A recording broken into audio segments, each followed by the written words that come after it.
Major focail ra faoi sin.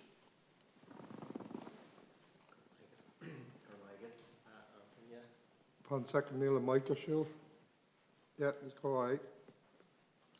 Gur maigat Antonia, agus a chaharlí a hachtaí agus a hanadóri.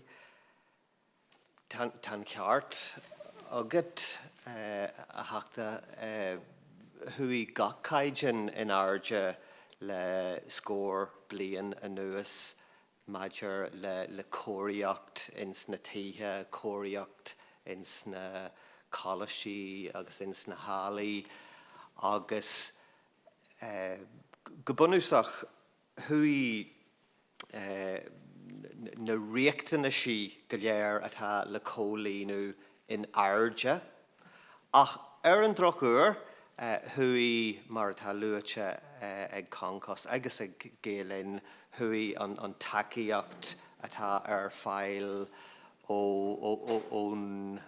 ón run éidechas agus skillanna atá go mór contásaí i géirí go mbeadh cóiríocht den chéad scaith fáil ach a haring sér an Jóntas cappatíochta de hart le €100 a bhí fáil. Tagan cigeirí hiag na Coláiste agus go minic bíonn siad ag dúil le cóiríocht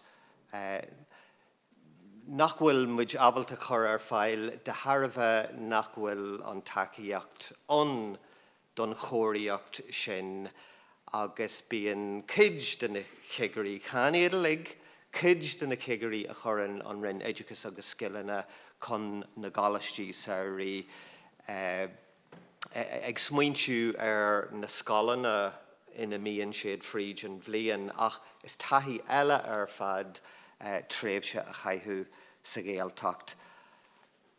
Tá gach Coláiste agus luí concos bhfuil bagnat le céad Coláiste mar bhfuil de chuid concos. Tá gach Coláiste a níhailt na cynnilacha go léir atá díon go maith agus is cóir dóibh a bheith díon go maith le cinse i dhéanamh go bhfuil gach dalta samhailte agus sonna agus ag fólam.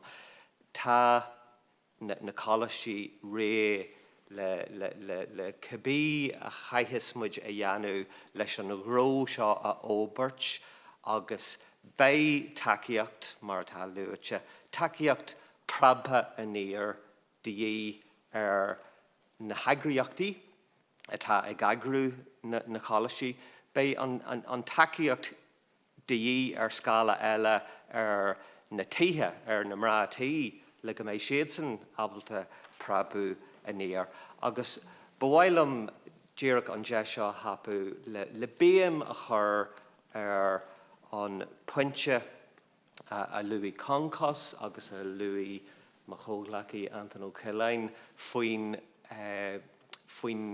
gá le hathbhreithniú faoin gá le ciste a chur bon nó ag an stáid seo le tasc orsa a chur bon leis na riachtainna sí a cheintú agus a heilearú le nach mé na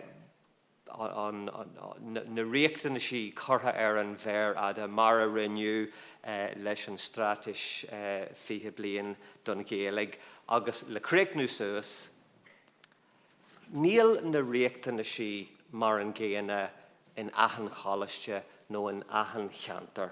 Agus sin obair a déad tú leis an chuiste fistríthe nó an tasc orsa seo a dhéanamh mar i Coláiste éirithe tan na figurí cóthard go bhfuil tiilú bantaí de dhé.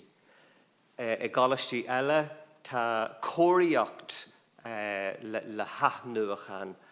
I Coláiste eile tá gá agus takeíocht de dhé le níos mó daltaí a bhallú hiag an ceantar éirithe sin agus a ríist ná deanamais dearmid go bhfuil daltaí in na séchondaí ag brath go mór na Coláiste saoirí fásta agus ba chóir an takeíocht bhag hahachtach a bhí a chur fáil do galtaí ó na sé chundaí a chur a ráist mar ní raibh mór in a gceist agus nuair a churann tú san éireadh go ngéanann gach dalta 1800 a bhí an deich mbliana ó hin caithfí go bhfuil sé tarraingt ar 2000 inis. 2000 a ghéanann gach dalta a hagann chun na Gaeltachta. Is fiú na ceathrú scáileachtaí thart ar 200 a bheith a gceist, 200 euro le daltaí, breis daltaí a bhealú ó na sé chundaí. Mar tá líon na naltaí atá gréiniú na Gaeilge agus ag gréiniú teangachaí ó thuaí i gcul sa tró contrailte de mé níos mó acu in é freastal ar cursa sa Gaeltacht in é titim an rá leis an Gaeilge mar a hála do go leor díing agus má arcan tú thart ar na daoine is mó atá ag deanú ag chur na Gaeilge chun cin ar an uileán seo. Higlaat a bheith measra cinnte go raibh céittean an-argadó acu in é cursa a dhéanú sa Gaeltacht. Mágad, Máire.